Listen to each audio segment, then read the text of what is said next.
looking at how things happened, or what's the different circumstances, as I noticed with everyone on the panel today, what did you need external funding to get started? Because again, a lot of conversation that has been coming through is, I've got this brilliant idea, a grand idea, but I don't have the funding to get going. Did you need external funding from your uncles, your aunts, or wherever? Did you need external funding to get started? And if so, how did that go? Mamma mia, it's the EHAB show. My, how can I resist it? Mamma mia, it's the EHAB show. My, how can I resist it? Oh, okay. Well, I think, look, having seen that there was a gap between the manufacturer or the innovator, be it in people, in product, in technology, and the market on the other end, I certainly needed funding, and I'll tell you why. I needed funding because my model at the time, such sales model, was that I'm going into manufacturing space as well as petroleum, and I want to be into distribution. So I need funding to buy the initial products that I'm going to take to the market. So I was not worried how the product will get to the market, how it will penetrate into the market, not at all. Up until now in Rwanda, the market is there in those two categories. But for me, where I stand, petroleum and manufacturing. So, but funding was a big issue. You're aware, Andrew, that funding to a startup is just like a fresh graduate being asked for 5 years of experience. I mean, you just graduated. Where do you get experience? So these guys are telling me, look, Stephen, actually the company is the franchisee, or rather the subsidiary of Engine Rwanda, subsidiary Engine South Africa. I think they have now changed to something else, another name. So the MD was like, Steve, I like everything. I am certain, but I need to be sure there's some money for me to give you my products. I see you have the market, you have the team, you have everything. But look, you need to get me some sort of funding and some small security so that the compliance team can be sure. Now, then I started looking for funding left, right, center, and it was hard. Even to the so-called uncles who have the money could not fund me. So I said, look, I need to change the model now. So I changed the model from distributorship to now a sales agency to invest in salespeople so that now the manufacturers and innovators will come to us. We don't have to call them. Actually, where we are now, if you need your product sold to beat the budget and go beyond, you come to us, quite honestly, because we've now had some experience. The guys are trained. We understand the market at our fingertips. So it's okay now. But initially, it was tough. No funding, and the market is also resistant in a way. But of course, when you know that there's a gap, you stick around. So the gap was there. It still is here. It is all over in Africa. Innovators and manufacturers and owners of products want them into the market unless they use agencies.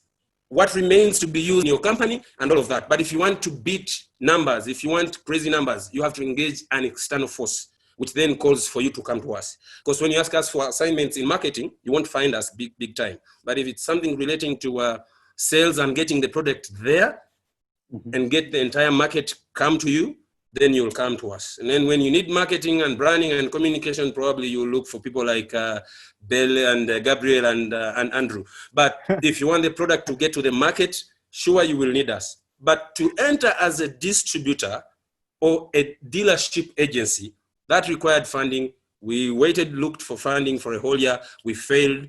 But in between the whole year could elapse, I decided and put the team down. We changed the model and said, we are now investing into sales activities, build models, send the team to execute those models, and wait for business owners to appreciate when we grow their numbers. And it's interesting how you turned around the situation. I'm actually still stuck at, funding for a startup is almost like asking 5 years experience from a graduate. I will take that back. I want to, Lazola, in your case, when you started, when your second born was on Earth, did he come with funding, or did he require funding? It came with a lot of blessings. Look, I think the first thing we have to be clear on is that every and any business needs funding when it starts. And that's why we continuously have these kinds of conversation around funding. But I think the other truth is that a lot of African entrepreneurs, a lot of us, don't have that funding upfront. So we have to be quite innovative.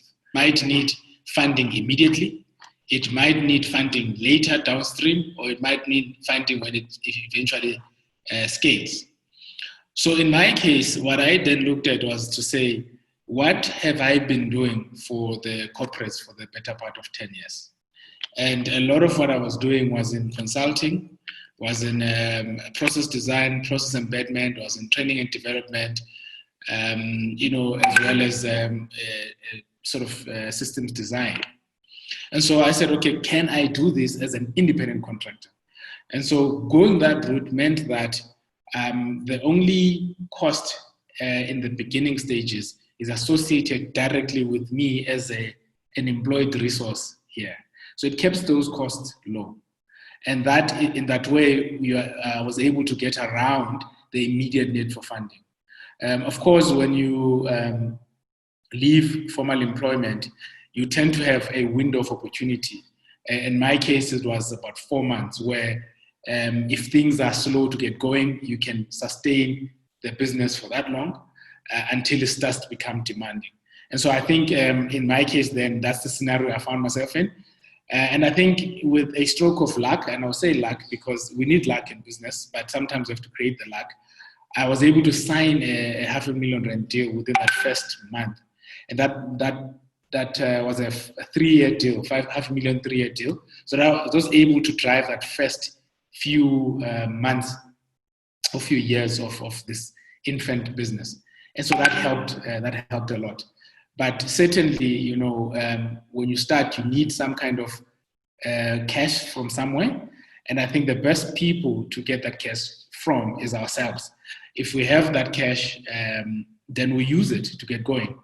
If we absolutely don't have that cash, then one of the key things we need to do in those early days is to learn how to sell, because we have to go out there and sell to every person who would listen.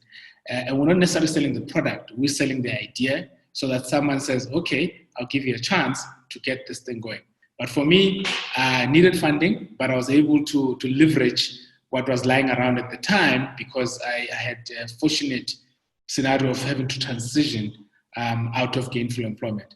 I must say this though, that to the comment that you made earlier about one of the experiences one of the person had, debt is a problem. Transitioning into entrepreneurship with existing debt is a nightmare. And of course, because I was in corporate for a long time, I had all sorts of finance things, I had all sorts of debt products, which sat on my name, and I could not necessarily pass down to business. But the same problem now is that my name at the time was debt worthy, but the company was not debt worthy. But with every passing day, my name is becoming difficult to finance, whereas the company hasn't grown fast enough to be financed. So you end up in that conundrum. But certainly that's what entrepreneurship is about. Then you end up having to solve those kind of scenarios. But yeah, you need money when you start, but let's not get stuck at needing money. Let's understand that no one really cares about you in this world except yourself and maybe your mother and your kids. Better for you, your second born came with blessings of $500,000, and that was a good chance. Gabriel, the question on the table: when you started your journey, did you need funding? So Lazola says he needed it, Lazola, Steve say they needed it, and they worked around situations. In your case, what was the situation like? Did you need funding, and how did you go about it in that case when you started? Remember, my last job was as general manager in Zambia. And fortunately, I was putting aside money on a monthly basis to make sure that I had the resources I required when I started my businesses. So yes, I needed money, but not that much in terms of the quantity of the money that I needed. Basically, it was for buying cars for the company, furniture, and ICT hardware, and a few other things. Why? Because mine is a consulting business, seminars, business consulting, tech advisory services, and selling software that's used for reducing cost for running a business. So in my case, yes, I needed some funding, but it was purely self-funded.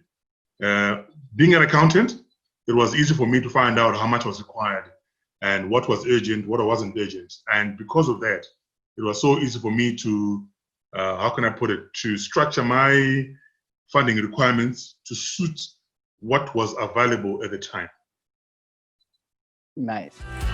Tumjenge Afrika, levie de Afrique, levetando a Afrika, kusimudzira Afrika, siparamisa I Afrika.